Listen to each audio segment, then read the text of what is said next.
Vous écoutez Mabika the Podcast.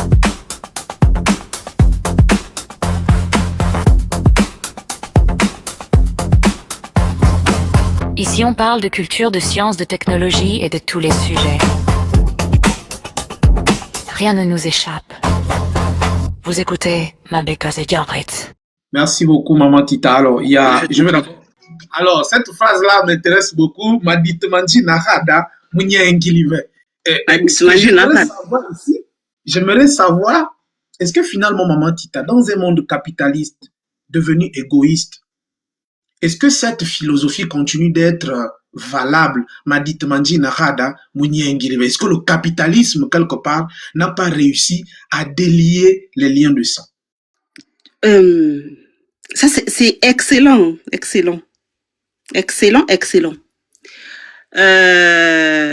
J'adore cette question. Tu sais, l'avantage avec ceux qui ont vécu dans des sociétés villageoises comme les nôtres, Bigou, c'est qu'il n'y avait pas beaucoup de matériel. Ouais. Et c'est des gens qui allaient droit au but. Parce qu'ils ont pris le temps de vérifier quelque chose. Et on a l'impression que tous nos proverbes de n'importe quelle langue, c'est ce qui fait que ces proverbes restent vrais. Aujourd'hui encore, parce que ça a été dit il y a longtemps, et ce qui est l'autre chose que tu vas aussi observer, si on prend aujourd'hui le temps de chercher des correspondances entre les proverbes dans les différentes langues du Gabon, on s'arrête juste au Gabon, mais on peut aller au Congo, on peut aller partout, on va se rendre compte que ce sont les mêmes valeurs partout. Exactement. Ce sont les mêmes valeurs partout. En fait, nous sommes en train de parler. Tout a déjà été dit et fait. On ne va rien inventer. Tu m'as posé la question de savoir, est-ce que le capitalisme n'a pas empêché cela? Je te repose la question. Est-ce que le fait pour toi de vivre dans une société capitaliste te donne l'impression que ton frère, là je te parle de ton frère, de même son que toi, n'est pas ton frère? Est-ce que ça te donne cette impression? Pas du tout. Est-ce qu'il y a quelqu'un ici qui a cette impression que ton frère n'est pas ton frère? Ton frère reste ton frère. C'est une vérité éternelle. Éternel, oui. C'est éternel. C'est éternel. Tu peux monter, tu peux être capitaliste, tu peux être socialiste, tu peux être witiste, tu peux être qui tu veux. Ton frère ou ta sœur, c'est comme ça. Tu ne peux pas changer ça. Après, tout à l'heure, je parlais de responsabilité personnelle. Après, c'est maintenant toi qui décides de ce que tu fais de ce lien-là. Qu'est-ce que tu veux en faire? Est-ce que tu veux en faire un problème ou tu veux en faire une solution? Est-ce que tu veux en faire un poids ou tu veux en faire un avion qui va te faire décoller? Ça, après, c'est ton choix. Quand tu vois, il y a des familles, moi j'ai la chance d'être dans une famille où nous avons des relations solides, même si parfois on s'engueule comme dans toutes les familles. Mais nous avons des relations solides. Mais si tu vas dans les familles où les gens ne se parlent plus, ok, ils ne se parlent plus, mais est-ce qu'ils ont cessé d'être frères? Pas du tout. Donc, Maditmanji Nahada. C'est tout. Cette vérité demeure. C'est tout. C'est tout. C'est vraiment, franchement, Matita, je ne sais pas comment t'exprimer ce qu'il y a au fond de moi, mais je pense que tu sais, tu vois par l'expression de mon visage que je suis profondément content de toute cette philosophie. Et du coup, ça me vient à l'idée de te poser la question en tant que quelqu'un qui nous a précédé, nous, parce que Maman Tita, quand je dis Maman Tita, c'est vraiment pas en blague, c'est vraiment oui. C'est que quand Maman Tita était déjà quelqu'un dans le groupe Ngumi, nous on était là, on écoutait à l'époque du Challenge Amia, le groupe Ngumi était invité comme étant groupe animateur, nous on était là, on ne savait même pas qu'on devait chanter un jour, bien qu'on devait faire ce qu'on fait là, on écoutait, on voyait. Et donc, quand j'ai dit Maman Tita, c'est vraiment pas la blague. J'ai mon petit frère d'ailleurs qui est sur le live là. Pour l'anecdote dont je te racontais tout à l'heure, lorsqu'on débriefait, je disais que à l'époque, nous on habitait juste en face de la concession de Papa Leka. Oui. Donc Papa Leka, le grand-père Leka, qui est le père de Maman Tita. Et justement, il avait des étangs. Il avait les étangs des caves. Oui. Donc nous on faisait quoi? Nous, on partait voler les carpes, on partait pêcher la carpe là-bas.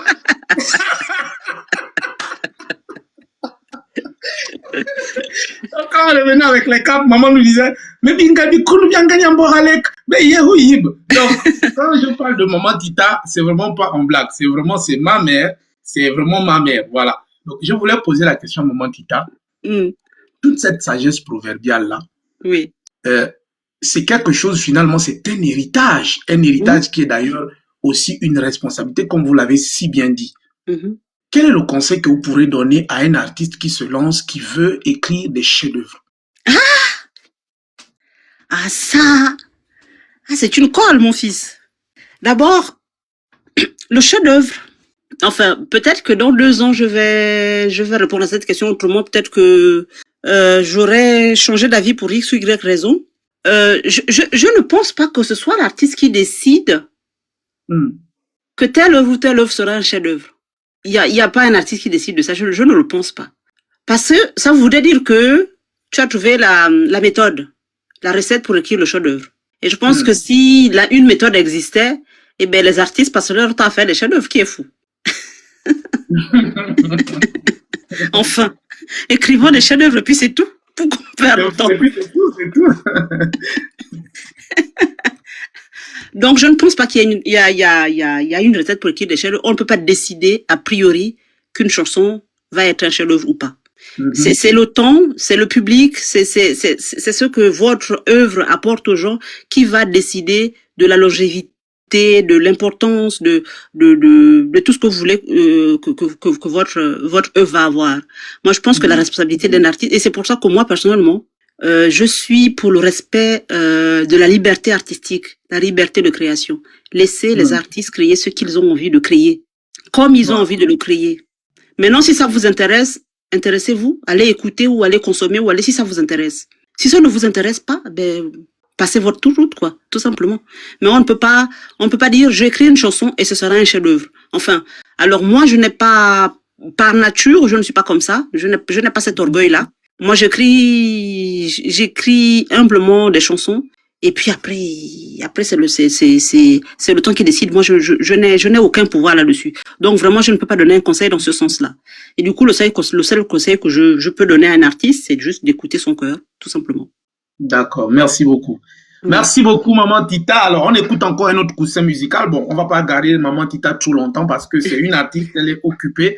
Donc, on va devoir conclure l'interview. Mais, Maman Tita, moi, je suis vraiment choqué par quelque chose qui m'a toujours traversé l'esprit en écoutant vos œuvres et en voyant tous les spectacles, les festivals et les concerts auxquels vous avez donné en spectacle, livré la culture, la tradition, les arts, les savoirs anciens Nzebi au monde entier.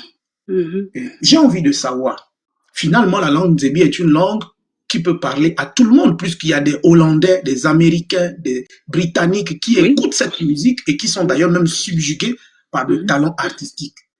Qu'est-ce qui fait du Nzebi une langue, une expression, un langage universel? Moi, parce que je suis quelqu'un qui réfléchit beaucoup, ben ça, je pense que c'est le fait d'être une artiste et du coup, je suis obligée de m'enfermer chez moi à composer des chansons. Donc, je suis là toujours à réfléchir à plein de trucs. Et dans mes réflexions personnelles, je me dis toujours ceci. Nous sommes tous particulièrement universels. Nous sommes tous. Et quand j'ai dit nous, c'est nous tous les humains. Et ça, que ce soit que vous soyez d'origine indienne, pakistanaise, hollandaise et tout. Je pense que chaque être humain a quelque chose à donner aux autres. C'est-à-dire que nous sommes tous dépositaires d'une richesse qui, en fait, appartient à toute l'humanité. C'est ce que je crois. Et ça, c'est justement mon parcours musical, mon parcours artistique qui m'a fait comprendre cela. Parce que ma carrière solo Tita Nzebi naît à Paris. Mon premier public, il est français. Moi, j'ai fait beaucoup de concerts en France. Et d'ailleurs, je continue à faire beaucoup de concerts ici. La première fois où j'ai joué dans une salle où les Gabonais sont majoritaires, c'est quand j'ai été jouer au Gabon dernièrement.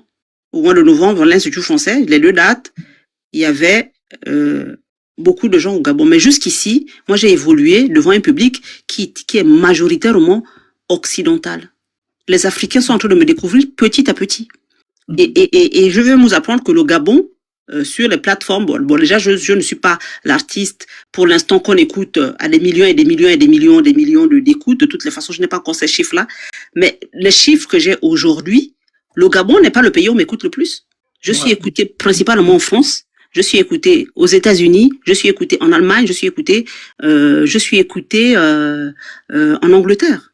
Voilà les pays, voilà les pays qui m'écoutent le plus. Et je reçois même, parce que quand on nous écoute, quand on fait des écoutes en ligne, ça rapporte des droits d'auteur. Vous connaissez le pays qui me rapporte le plus de droits? Non. Alors, numéro 1, la France. Oui. Numéro 3, la Suisse. Numéro 2, la Suisse. Numéro 3, l'Inde. Voilà.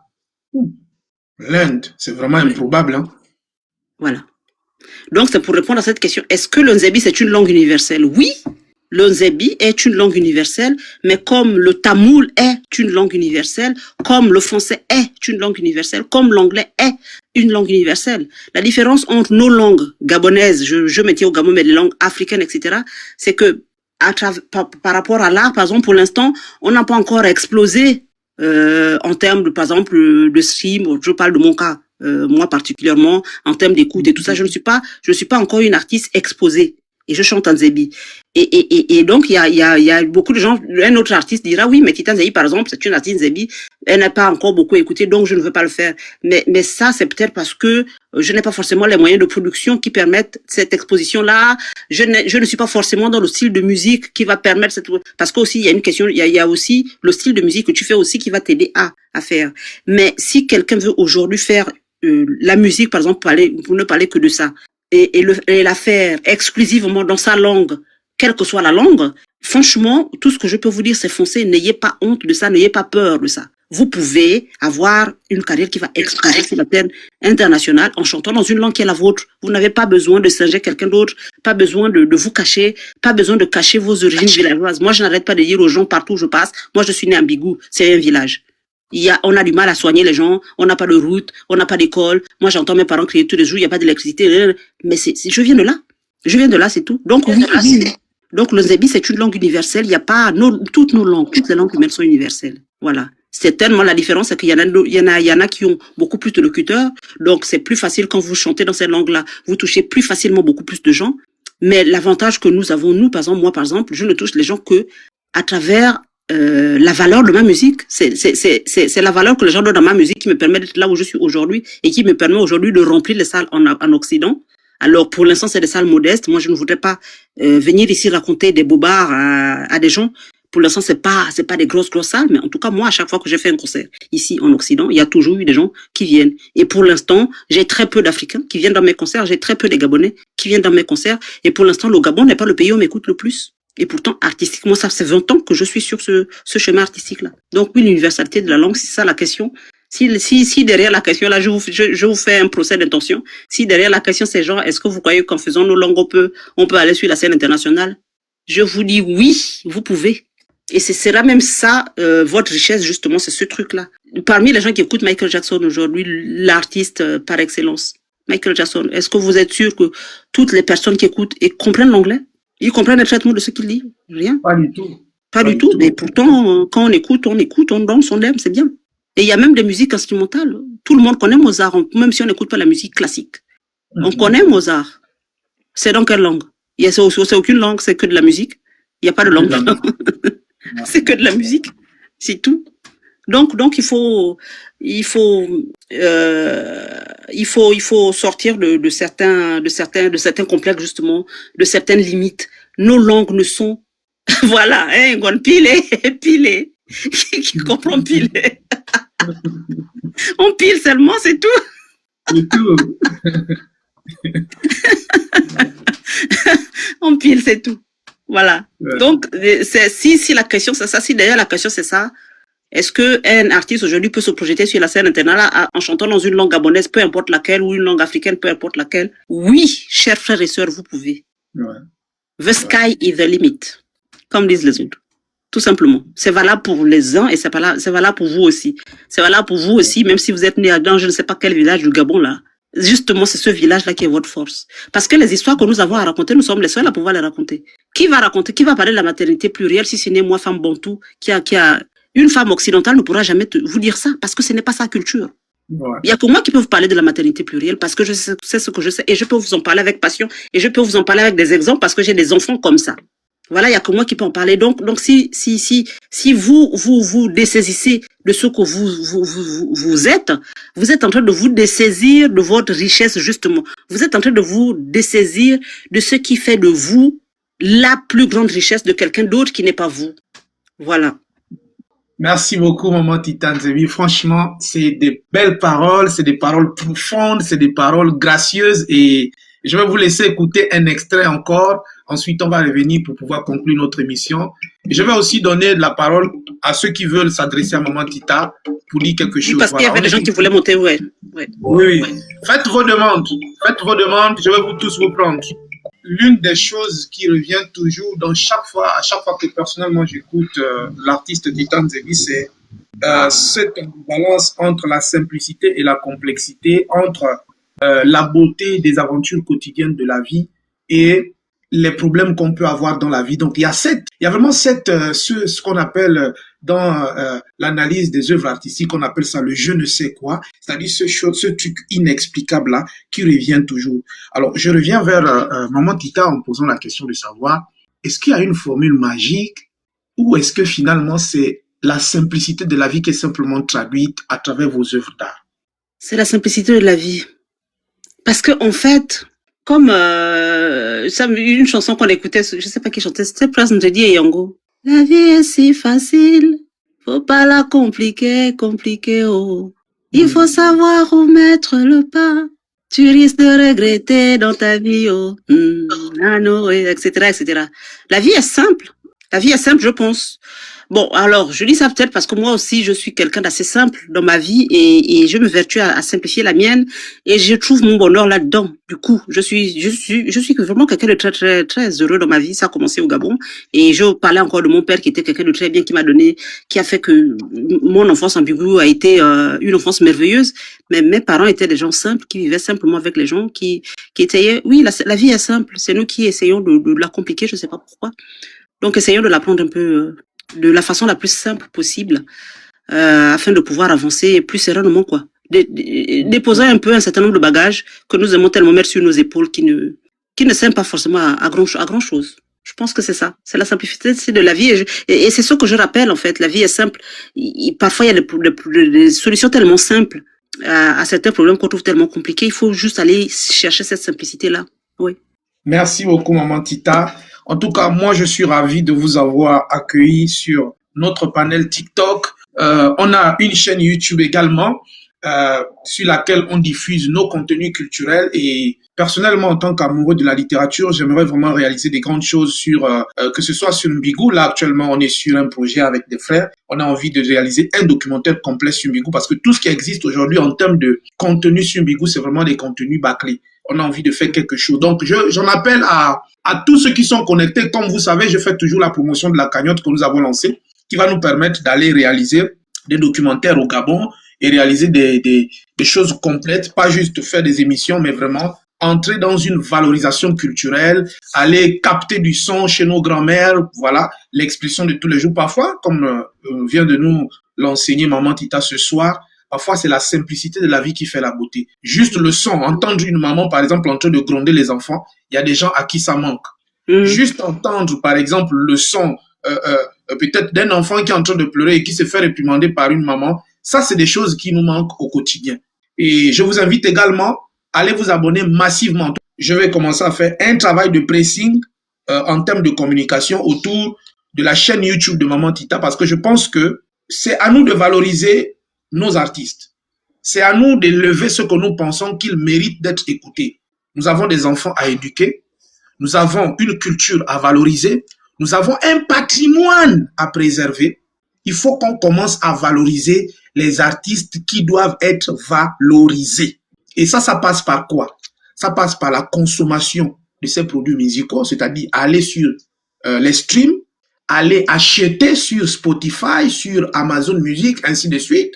Allez s'abonner aux chaînes YouTube, partagez aussi le contenu. Je vous invite donc à écouter l'album Réminiscence qui est déjà disponible sur toutes les plateformes de téléchargement légal et qui est également disponible sur YouTube. Vous allez sur YouTube, vous allez trouver l'album, il est disponible, vous allez l'écouter. Mais je vous assure que si vous écoutez toute la playlist en ordre, c'est littéralement un voyage. Il y a une entrée, il y a un couloir. Vous avez l'impression que c'est un voyage que vous faites et ensuite vous sortez et vous revenez en vous-même, vous vous rendez compte de combien merveilleuse a été cette aventure-là. Ça nous amène à revivre les chers moments goûtés près de la grand-mère. Et ça, je pense qu'on devra revenir là-dessus. C'est quoi la grand-mère? Qu'est-ce que la grand-mère représente? Et je vais terminer par là, maman Tita, parce que on a remarqué que nos grand-mères, c'était des personnes qui avaient un sens du partage, un sens de la philanthropie. C'est-à-dire que quand on parle de la philanthropie chez les philosophes grecs, mais nos grand-mères, elles connaissent vraiment la philanthropie. Il y a une photo, je pense que c'est une image que je vais même poster sur mes réseaux, une image d'une grand-mère qui est devant des assiettes de ses petits-fils et elle partage. C'est-à-dire qu'elle fait des partages inégaux. Elle fait les mathématiques à travers la nourriture. Je me rappelle encore que la grand-mère, nous à l'époque, elle faisait les paquets. Chacun devait avoir un paquet à l'intérieur duquel il y a des cellules. C'est-à-dire que quand tu ouvres ton paquet, tu te rends compte que tu as une part qui correspond également au statut que tu as auprès de la grand-mère et tout le monde était satisfait. C'est quoi le secret des grand-mères, maman Tita? Ah, je ne sais pas. Mais tu sais que cette histoire je sais pas. Moi aussi, j'ai fait ça, tu sais. D'avoir des assiettes des enfants, tu as une mamie et puis tu sers, je sais pas. Mais c'est vrai. Quel secret avait-elle? Je sais pas. Ouais. Justement, c'est un secret. Sinon, ce ne serait plus un secret si on savait. Justement, c'est vraiment un secret. Donc, vraiment, maman Tita, merci beaucoup pour merci à vous. avoir accepté notre invitation. Et je vais vous laisser dire un mot de fin. Ensuite, on va conclure le live. Eh ben, le mot de fin, c'est toujours ce merci. Merci à vous tous. Merci pour ces échanges. J'allais dire, ils ont été cordiaux, oui, bien sûr. Ce côté familial qu'il y avait ici, magnifique. Et puis l'attention. Et toutes les personnes qui sont venues nous rejoindre sur le live, qui ont posé des questions intéressantes, qui ont dit des choses très intéressantes aussi. Merci à vous. Merci pour vos questions, à vous tous, qui m'ont permis de répondre d'éclairer certaines choses. Et puis, si l'occasion se présente, ce serait vraiment avec plaisir que je reviendrai ici échanger avec vous. Et merci pour ce Gabon. Important parce que je le regarde de plus en plus parce que j'ai détourné mon regard de certaines choses. Je regarde le Gabon d'une certaine façon. Je suis vraiment positivement comment dire ému, je sais pas, je suis étonnée de voir tellement de Gabonais talentueux, tellement de Gabonais qui font des choses merveilleuses. C'est vrai que il manque encore de la lumière, il faut encore mettre ça en lumière, mais franchement, vous êtes formidables, vous jeunesse gabonaise, et je pense que ouais, ça donne beaucoup d'espoir pour la suite. Voilà, j'ai foi en vous. Bravo et merci. Vous écoutez Mabika the Podcast.